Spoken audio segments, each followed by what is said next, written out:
గురువుగారు.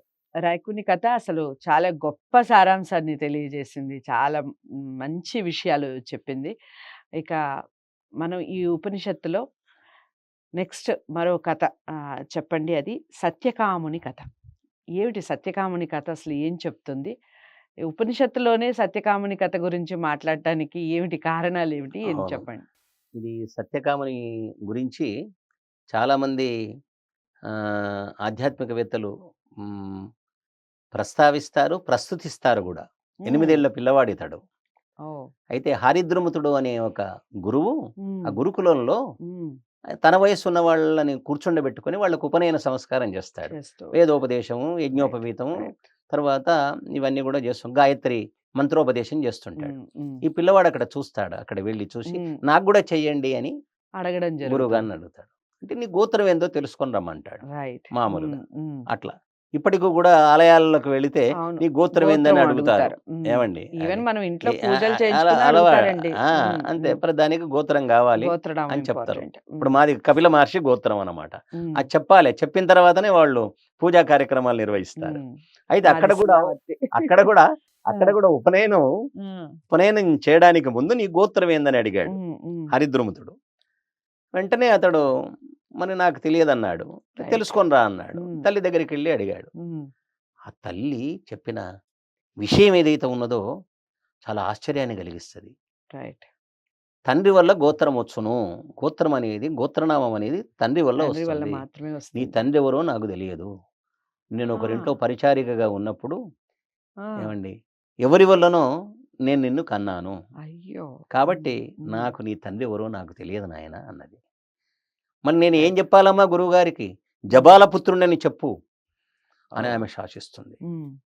వెంటనే అతడు ధైర్యంగా వచ్చి ఆ ఉన్న విషయం జెప్తాడు. జపాల ఒరేయ్ బాబు! పుత్రుడినేనా? నువ్వు సత్యం జెప్పినావు గాబట్టి నిజంగా నువ్వు సత్యకాముడవు అని ఆ! కూర్చుండబెట్టుకొని అతనికి ఆ! ఉపనయనం జేస్తాడు. అబ్బా! హ్మ్. ఆ విధంగా ఉపనయన సంస్కారాన్ని పొందినటువంటి ఆ సత్యకాముడు ఆయన గురువైపోతాడు తర్వాత. అయితే రైట్. అతడు ఆ గురువుగారు ఒక పరీక్ష పెడతాడు. హ్మ్. ఆయన ఒక 400 గోవులనిచ్చి హ్మ్. 1000 గోవులు అయిన దాకా మళ్ళీ ఆశ్రమంలో ప్రవేశించొద్దంటాడు. 400 ఇచ్చి 400 ఇచ్చి 1000. హ్మ్. 1000 గావాలన్నాడు. అయితే 400 గోవులను తీసుకొని అరణ్యానికెళ్ళి అతడు 1000 గోవులను తీసుకొని ఆశ్రమానికొస్తున్న సమయంలో అబ్బా! హ్మ్. అతనికి వృషభముల వల్ల, హంస వల్ల, హ్మ్. నీరుకాకి వల్ల హ్మ్. అతనికి బ్రహ్మోపదేశం కలుగుతుంది.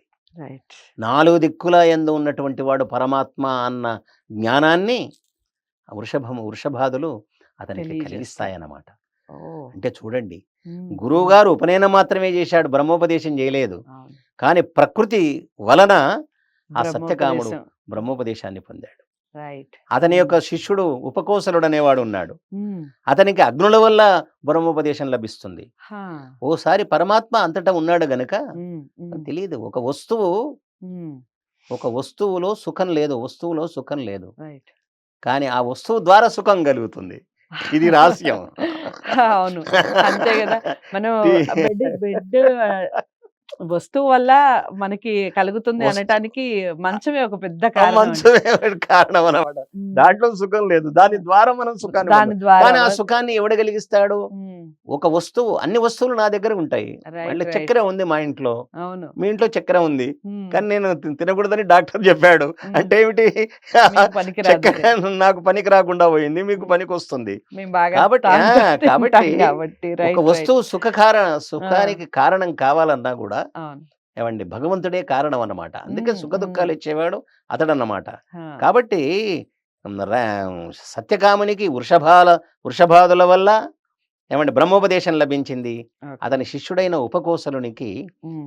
అగ్నుల వల్ల బ్రహ్మోపదేశం లభించింది. రైట్. బ్రహ్మజ్ఞానం లభించింది. హ్మ్. హ్మ్. అయితే సత్యకాముని యొక్క శిష్యులు వందల మంది హ్మ్. మనకు పేర్లు ఈ ఈ చాందోగ్యోపనిషత్తులో కనిపిస్తాయి. ఓకే. అటువంటి వాళ్ళు అంటే కులము, మతానికి సంబంధించినటువంటి సంబంధం విషయాలు లేకుండా. ఈ రోజుల్లో మనం పట్టుకొని వేలాడుతున్నాం గానీ, హ్మ్. ఉపనిషత్తుల్లో ఎక్కడగా కులానికి, మతానికి సంబంధించినటువంటి విషయాలు లేవు. ఉండవు అని మనకు ఈ కథ చెబుతుంది. రైట్. గుణాన్ని బట్టి మాత్రమే హ్మ్.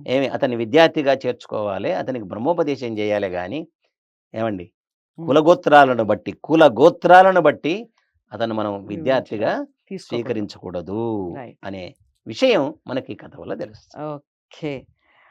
సత్యకాముని కథ. ఏం చెప్పింది సత్యకాముని కథ? నిజంగా సత్యం ఎంత గొప్పదండి. అబద్ధం విలువ ఆ క్షణం ఉంటుంది. ఆ మినిట్ ఉంటుంది. కానీ సత్యం విలువ జీవితాంతం ఉంటుంది. జీవితాన్ని నిలబెడుతుంది. సత్యకాముని కథ మనం పూర్తిగా వింటే ఖచ్చితంగా ఒక క్లారిఫికేషన్ వచ్చేస్తుంది మనకి. ఈ వీడియో ద్వారా అదే తెలుసుకున్నాం. ఇక ఇలాంటి వీడియోస్‌ని అందరికీ షేర్ చేయండి. లైక్ చేసి ఛానెల్‌ని సబ్స్క్రైబ్ చేసుకోండి. మరో మంచి వీడియోతో మళ్ళీ మీ ముందుంటా. నమస్తే.